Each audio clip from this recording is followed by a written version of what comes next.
Redaksi NB Indonesia hari ini membuat laporan khusus terkait CV Indobambu di wilayah Kabupaten Nagekeo Flores, NTT.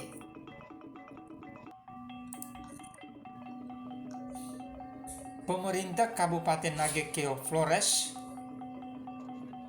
Provinsi NTT belum optimal mendukung sektor industri, terutama pengolahan hasil hutan bambu. Padahal potensi hasil hutan ini sangat besar. Untuk wilayah NTT, hutan bambu paling luas berada di wilayah Kabupaten Nagekeo dan Ngada. CV Indobambu milik PT Indobambu Lestari yang bisa memberi gambaran tentang minimnya dukungan pemerintah daerah Nagekeo. CV Indobambu sebagai entitas bisnis atau perusahaan membayar ke kas negara setiap tahun karena memanfaatkan lahan milik Kementerian Perhubungan di IW. Tapi sayang, operasional Indobambu tidak lancar, untuk tidak mengatakan megap-megap. Pejabat Kepala Desa IW, Pelipus Benisius Raga, mengaku bangga dengan kehadiran CV Indobambu karena perusahaan ini membantu menyerap hampir 70% tenaga kerja di wilayah desanya.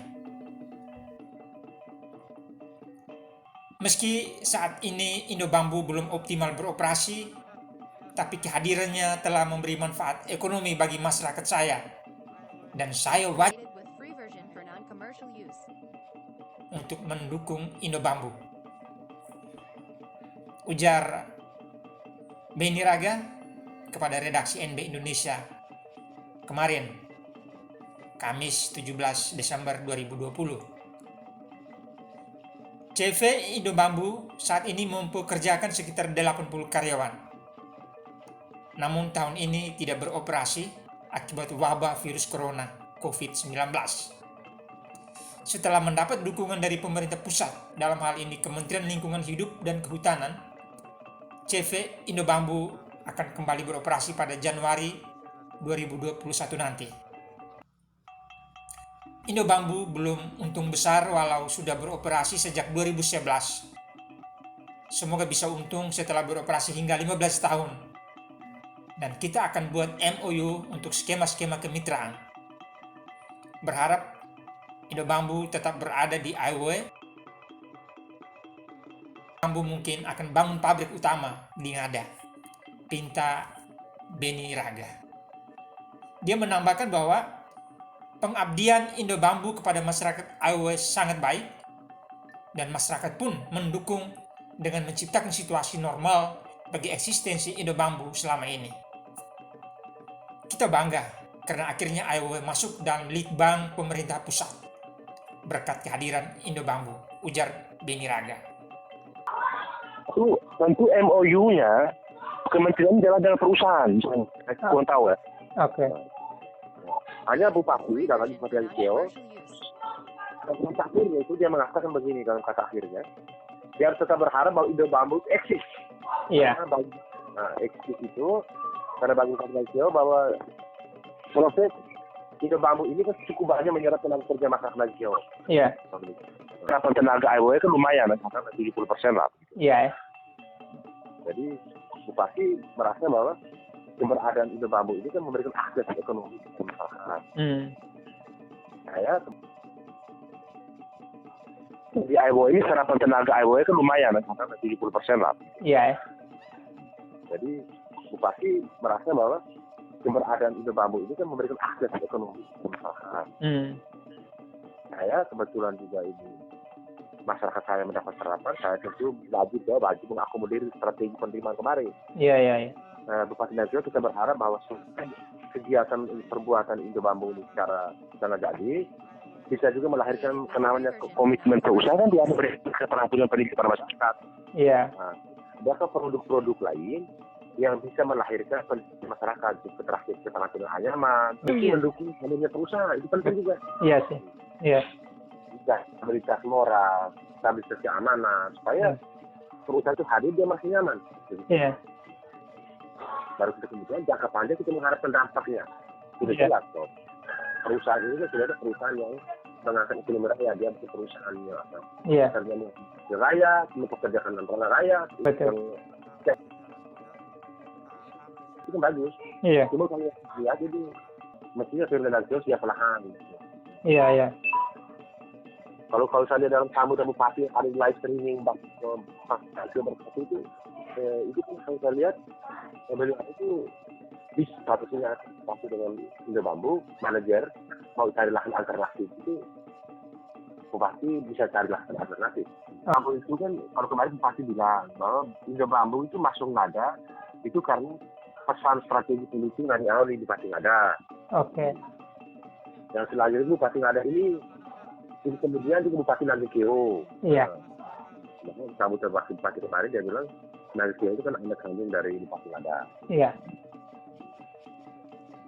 Dan kami juga bangga kemarin program yang ada punya tetapi kok ekspedisi ke AMW masuk sampai di Litbang. Betul. Jadi akan di Jakarta itu kenal AMW bukan? Betul. Kami juga punya kewajiban melihat memantau bahwa pergerakan Indo Bambu itu masih dalam taraf. Kita dia nyaman dulu, dia kuat. Oh ya, jadi dia belum sehat ya, belum sehat dari sisi operasional, dari sisi bisnis dia belum terlalu sehat sekarang. Artinya masih megap-megap. Iya, betul. Kalau dia sudah optimal, betul lah barangkali itu kita bisa MOU. Oke. Franciscus Jago dan Donatus Ita, pemilik tanah, yang menghibahkan lokasi untuk dermaga AEW, lalu dipakai Indo Bambu itu, tentu berharap aset pemerintah dan perusahaan di lokasi dimaksud bisa diberdayakan secara optimal agar memberi manfaat ekonomi secara berkesinambungan bagi masyarakat AEW. Created with free version for non-commercial use. Wakil Menteri Lingkungan Hidup dan Kehutanan, Alu Dohong, mengatakan Presiden Jokowi sangat tertarik untuk mengembangkan sentra bambu nasional di NTT. Beliau, Presiden, pesan saya untuk cek ke Ngada dan Nagekeo. Apalagi sudah ada pabriknya dan masyarakat sudah membudidayakan, ujar Wamen. Wamen juga menandaskan agar pelaku bisnis bambu, investor, inisiator untuk jalin kerjasama, terutama mendirikan koperasi sehingga bisa mendapat bantuan dari pemerintah pusat, dalam hal ini Kementerian Koperasi dan UKM. Dan kami butuh data akurat, luas, jumlah rumpun, peta spasial, analisis finansial, return on investment dalam berapa tahun, present value, untuk dapat gambaran secara luas. Cerita Pak Ibu Monika ini di hadapan yang terhormat Bapak Presiden kita di Istana, kebetulan saya diminta mendampingi beliau bersama Mensesnek dan Stafsus Bidang Hukum. Beliau banyak cerita tentang potensi bambu yang ada di NTT ya, Provinsi NTT, khususnya Kabupaten Ngada plus Nagekeo ya, anaknya, bukan anak tiri tadi ya, tapi anak kandung asli ya, jadi nggak akan menjadi anak tiri ya Pak. Nah, beliau ini cerita banyak tentang bagaimana masyarakat membudidayakan bambu, kemudian sudah ada pabriknya, ada pengolahannya ya. Tadi saya lihat yang ini salah satunya ya. Nah, yang terhormat Bapak Presiden kita sangat interest, banyak tertarik mendengar cerita itu gitu. Jadi beliau pesan memerintahkan saya coba dicek kondisi bambu di sana di NTT, termasuk pabrik-pabriknya gitu ya. Jadi mungkin beliau kalau informasinya lengkap mungkin tertarik akan mengunjung melihat juga, tergantung kondisi apa yang kita lihat sekarang kita laporkan. Nah, karena apa, melihat potensi prospek bambu, saya sebelum kesini kan tidur semalam tadi di Bali Pak, Wakil Bupati. Kita tidur di desa apa namanya Springs Green Village. Nah, bahasa Inggris memang nama desanya, padahal di Bali Bapak. Itu semuanya. Saya salut. Saya pikir apa namanya itu misalnya Rama Sinta Desa gitu misalnya. Ternyata Sharma Springs Green Village. Nah, desa itu ternyata semua rumahnya dari bambu. Bahkan hotel tempat kita nginap itu terbuat dari atap sampai fondasi bawah itu bambu semua. Dan kualitas bambunya luar biasa Pak. Jadi kosennya dan sebagainya itu betul-betul diolah. Dan kita lihat pabriknya juga. Ternyata bambu itu luar biasa kalau diolah. Pertama dia bisa jadi pengganti kayu berkualitas tinggi menurut saya ya. Dan informasi dari Ibu Elorna ya yang punya itu, sebagian bambunya dari sini ya didatang. Nah kalau bambu tadi saya lihat juga rumpun-rumpun bambu yang banyak itu di Ngada, itu bisa kita olah menjadi produk berkualitas tinggi. Itu punya nilai tambah yang luar biasa, nilai ekonomi. Sangat bisa nanam, diolah, dijadikan produk furniture, bangunan rumah, bahkan handicraft misalnya, souvenir. Kan kita dorong nih misalnya Labuan Bajo menjadi destinasi wisata super prioritas nasional dari 5 itu salah satunya Labuan Bajo. Tapi itu kalau semua misalnya souvenir diolah bagus, termasuk tadi Ibu Yuli. Nah ini contoh. Ini dari bambu. Tempat handphone, jadi kita sering ngomong dengan handphone sekarang bapak-bapak. Rapat pun ngomong dengan handphone begini. Jadi kita butuh tempat yang bagus seperti ini untuk menyimpan supaya kita tidak pegang-pegang terus handphone. Jadi kita taruh begini. Saya dengan ibu ini kemarin pakai, saya ngomong ya Bu, jadi bambu di Ngada dan sebagainya. Jadi kita tempatkan begini, kita ngobrol sama si handphone. Nah kita butuh tempat begini dan tempat ini dari bambu. Harganya berapa tadi Pak? 24. Jadi dari satu batang itu kalau kita buat begini Bapak bisa berapa ratus bisa jadi ya. Kali 25.000. Kali satu batang lonjoran berapa harganya? 25.000 satu lonjoran besar, bukan batang ini. Di ruang depan. 25.000. Di ruang kerja Bapak. Ini harga berapa? 24.000 satu kecil begini. Nah kalau di sini punya pabrik ini kan perlu ditingkatkan sampai high end produk seperti ini, produk akhir seperti ini. Itu nilai luar biasa yang bisa kita anukan. Jadi artinya prospeknya sangat luar biasa. Bambu juga baik untuk lingkungan. Tadi Bapak punya target akan merehabilitasi hutan 5.000 hektar di kabupaten ini. Saya kira sebagian juga dikombinasi dengan bambu misalnya. Di samping orang, di samping apa tadi, kemiri dan seterusnya, ya pala dan seterusnya. Kalau sepanjang tadi hulu hilirnya lengkap, nah Bapak yang terhormat Bapak Presiden itu kan pengen jangan tanggung-tanggung, jangan nanti suruh masyarakat tanam berhenti nggak ada yang beli kan. Jadi harus sampai hilirisasi sampai produk akhir begini misalnya contoh nih. Nah ini yang kita harapkan ke depan. Nah mudah-mudahan kunjungan ini saya akan coba melapor juga nanti ke Pak Mensesnek ya. Karena diperintah ngelihat, jadi saya harus ngambil. Tapi tentu saya butuh informasi yang lengkap. Jadi dari Pak Bupati Ngada sorry, Ngada ya. Nah Keo, Mas Arif dan teman-teman. Saya pengen data yang akurat Pak.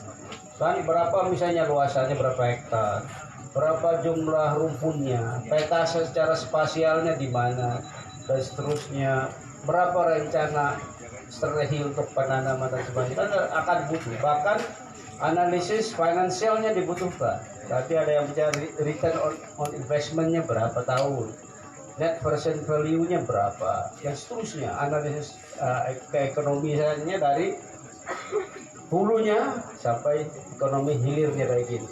Ini sangat penting bagi kita untuk mendapat gambaran secara luas tentang kira-kira potensi bambu kita seperti apa. Kan data kita ini kan terluas setelah Cina.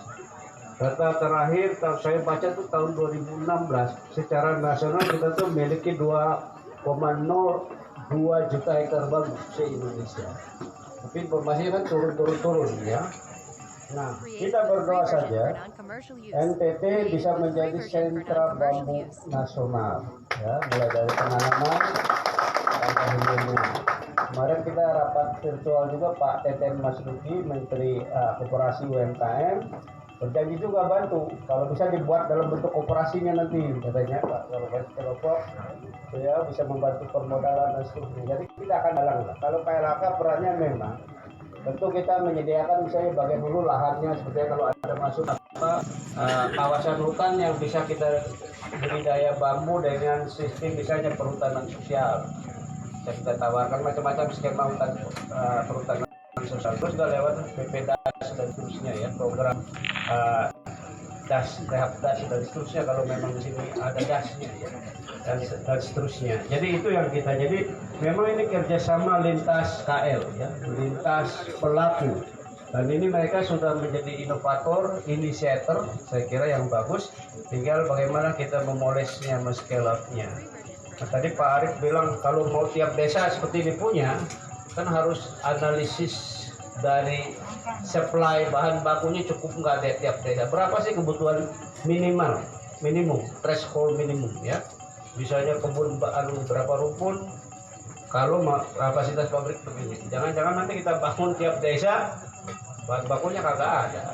Misalnya, dan itu yang paling penting ya. Sementara itu, Wakil Bupati Nagekeo Marianus Waja menandaskan komitmen Pemda Nagekeo untuk mengembangkan budidaya bambu dan berharap CV Indo Bambu tetap beroperasi di Aiwoe dan berkembang. Seperti Kabupaten Ngada yang sudah budidaya bambu dan berkembang, Pemda Nagekeo akan jadikan bambu sebagai sumber pendapatan masyarakat, ujarnya. Di wilayah Nagekeo, hutan bambu sekitar 500 hektar berpusat di Kecamatan Maupongo dan Boawai. Apa yang ada di Nagekeo, Pak Wamen, saya perlu melaporkan sedikit sehubungan dengan kehutanan. Bambu, ada 2 kecamatan yang memang mendominasi tanaman bambu. Boawai, yang kedua Maupongo, yang luasnya kurang lebih 500-an hektar. Itu masih alamiah dan belum pernah ada pengembangan secara teknis. Beda dengan Ngada, induk, itu sudah luar biasa, ada budidaya dan berkembang. Kami Nagekeo masih mengintip-ngintip. Kalau Pak Arief bersama mitra bisa bekerja keras dan membantu kami bisa berjuang untuk mengembangkan bambu di Nagekeo ini.